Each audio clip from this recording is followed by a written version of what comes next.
It's been cool to, again, whether you like it or not, be a part of the evolution of everything that is AEW.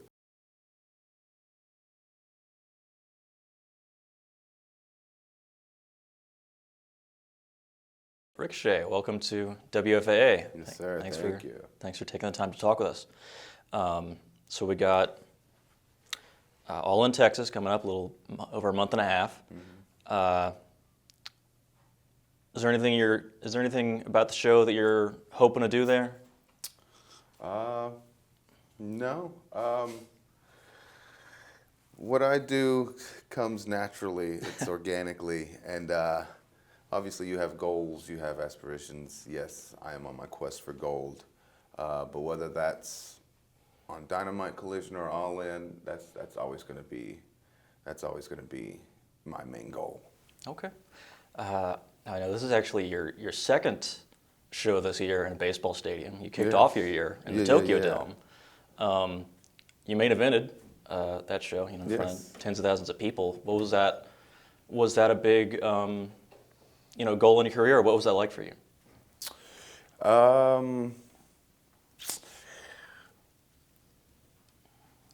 I want to say, yeah, I mean, was that specifically a goal of mine? No, it was never to main event the Tokyo Dome. To be a part of a show in the Tokyo Dome, all of that, yeah. But that specifically was never a goal of mine. I guess my goals,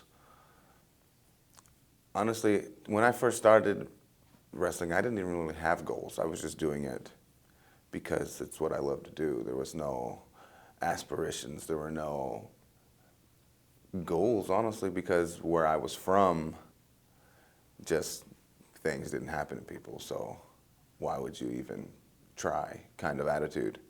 Not until, I started just doing it and traveling, and it started to happen little by little. Then I started making a little more realistic goals, I guess, for myself.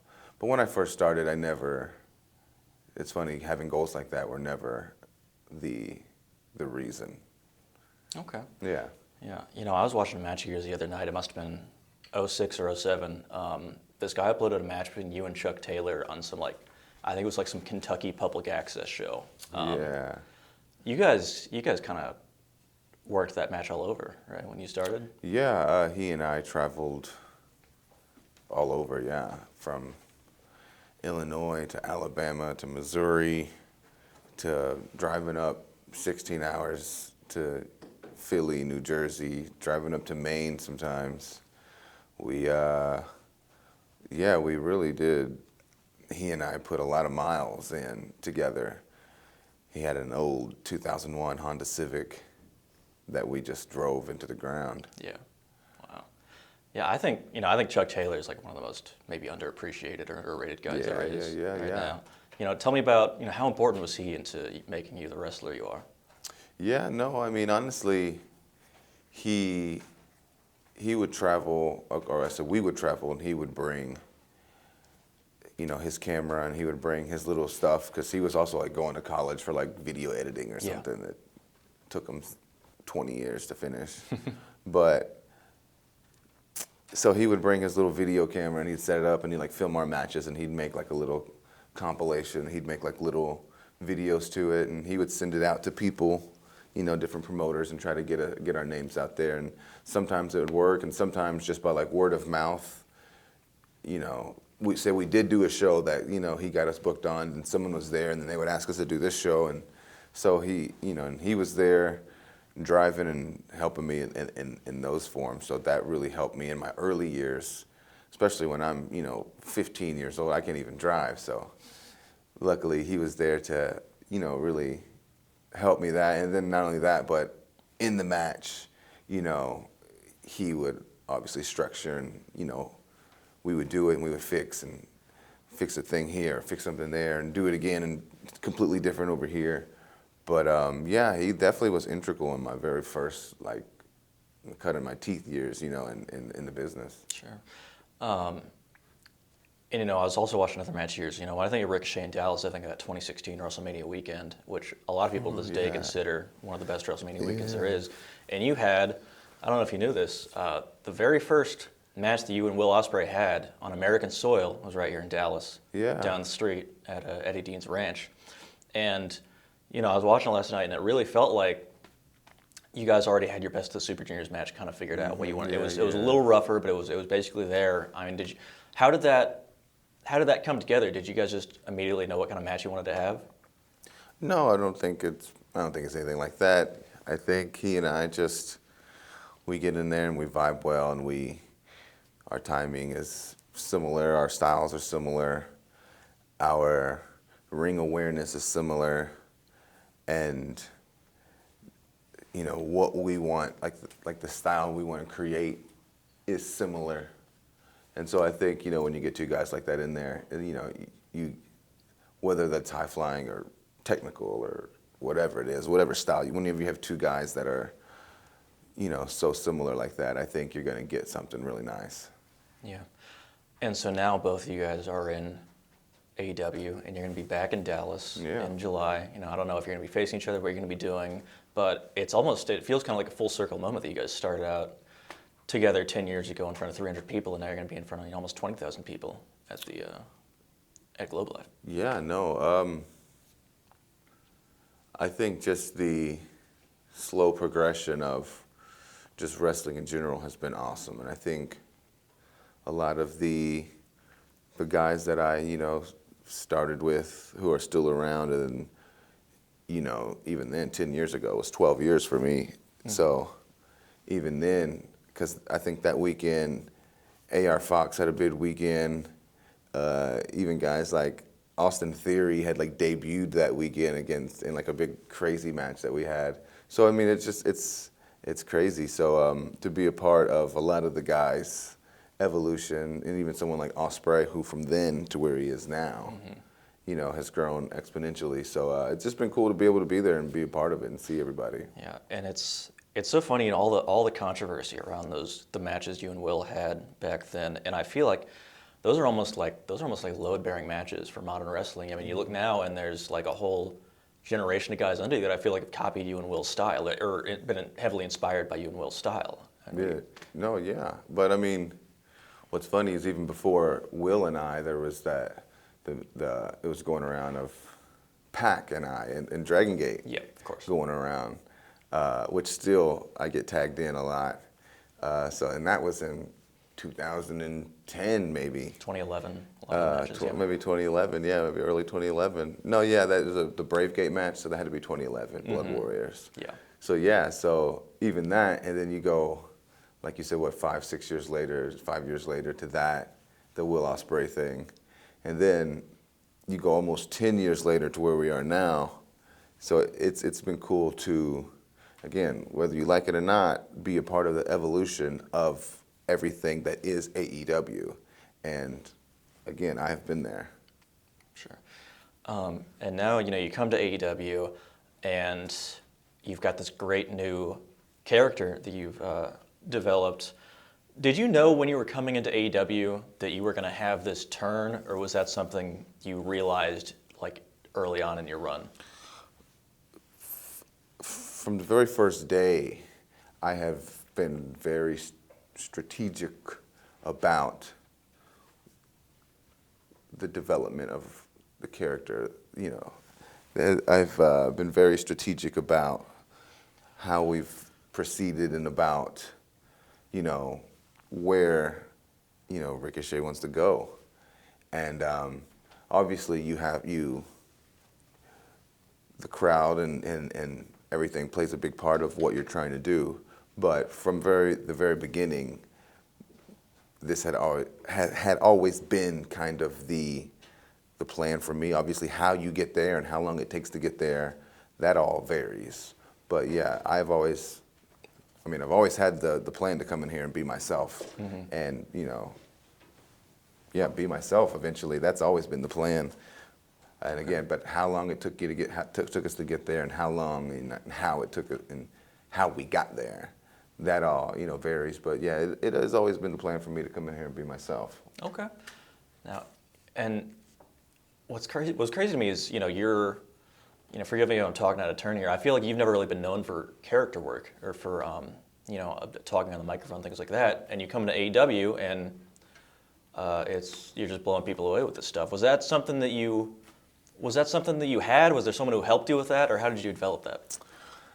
I mean, again, unfortunately, none of it is, on television, but what I'm doing now and how I'm acting and the things that Ricochet is doing now was kind of my bread and butter on the independent scene. It's what really, it's where I, personified the King Ricochet character and all that stuff is because of my character work. Again, and then even when I was in NXT, I think we were starting to see glimpses of what you see now I was the suits and I was cutting promos and I was getting to where I am now basically until, that got stopped and then I was on a whole different trajectory. Mm-hmm. But I think, again, even, early years, I think this is always who I was meant to be, supposed to be. It's just, again, the amount of time it takes you to get there and how you get there will vary. And I think this is just another one of those situations where, again, it's always been in there and obvious, but like once your path kind of gets shifted and you are, I don't want to say stuck, but you're chosen to do a specific role, that's kind of how it goes. And until you either the chance you get to take, you either can break away and do something different, or you stay and, you do that role again. And I just chose to break away and kind of just, again, do what was working for me before I got here, do what was working for me, do what really got Ricochet world, renowned. Like I was traveling the world doing this before I got here. So that's kind of what it was. It was kind of just, now this is my chance, let me go over here and just kind of be myself and do what got me here in the first place. So that was always the plan. Okay. You mentioned, looking at doing something like that in NXT. Was this ever something you had pitched in WWE and they just didn't see that direction for you, or what was the story there? I mean, I think, honestly, it's one of those things where you can pitch until your face turns blue, but if no one's listening, then no one's listening. I think there's so many different stories about guys pitching stuff. Just because you pitch it doesn't mean it happens. Just people have pitched stuff so many times that, only specific guys who pitch stuff actually it gets to happen. So I think it was just one of those things where I just wasn't one of those guys. And again, that's okay. Mm-hmm. That's okay. There's nothing wrong with that. Everyone, has their spot, and that was my spot. And I just, when my time came, I just chose to go do a different spot. Sure. Something else I'm curious about, we see a lot of interaction between AEW and CMLL, and I'd love to see you in the ring with a Mascara Dorada or a Neon. Oh, yeah. Is there any? Could you see yourself showing up at in Arena Mexico sometime, maybe later this year or next year? Yeah, well, I mean, I'm doing some CML stuff here coming soon with got a match with Volador Jr. that just got announced. Right. And always a good time when you go down to Mexico. It's always a blast, especially there now that I'm a rudo, they would say. So yeah, any chance that I get that I feel that I like that seems lucrative is not the word. Whether that's emotionally, spiritedly, mentally lucrative, or monetarily lucrative. Mm-hmm. So when I find something that that sparks my interest, absolutely. And that, again, that's Mexico, Japan, Europe, Canada. It's anywhere. But yeah, nothing's off the table. Great. I guess just for people who maybe aren't as familiar, what should people come to expect when with this All in Texas Globe Live? What kind of show do you think it's going to be? Without saying all the cliche things, it's like, come to expect like the best wrestling. You know what I'm saying? If obviously AEW brings the story, they bring the drama, they bring the characters, they bring the comedy. I think now more than ever, I think they do. But like at the end of the day, especially All In or pay-per-views, at the end of the day, like if that's going to be your first show, if that, for example, if All In's going to be the first show that you come to see, like expect some of the best wrestling that you've ever seen. And I think that's top to bottom. That's first match, middle of the card, or last match. I think you're going to be very surprised for, you know, not to, again, lack of a better term, more bang for your buck. Expect like this is going to be, it's going to be amazing, and you're going to see again things that, again, you didn't think were even going to be possible, but AEW brings that. That reminds me, one more thing. I saw your match with Mark Briscoe over the weekend, your stretcher match, and I know you got a Dragon Gate background. That was almost like you were channeling some Dump Matsumoto, though, some 80s Ultra Japan with scissors. Yeah. I don't think I've ever seen a match that violent that you've been in.